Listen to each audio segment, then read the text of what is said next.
Okay, paano yung race side? Adjustment sir ng ano. Adjustment niyan. Tsaka ng... Tsaka dito.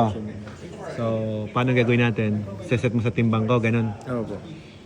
Paano? Ano Kailan? po bang ano nyo sa... Yung feel ko? Okay naman siya.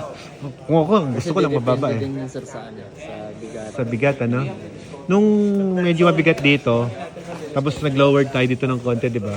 Ang feel ko naman, parang naging balance siya. Oo, kasi mas... I feel, kasi pumantay. May bigat dito.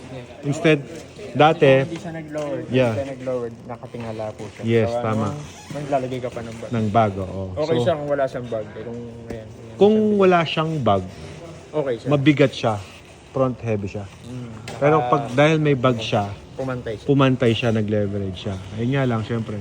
Ang hindi ko lang naintindihan, yung rebound, yun. Yan yung adjustment Yun yung adjustment lang na yun. sa ibabaw. Pero yung plane yung suspension, medyo... Sa ngayon, hindi ko pa nararamdaman yun, boss eh.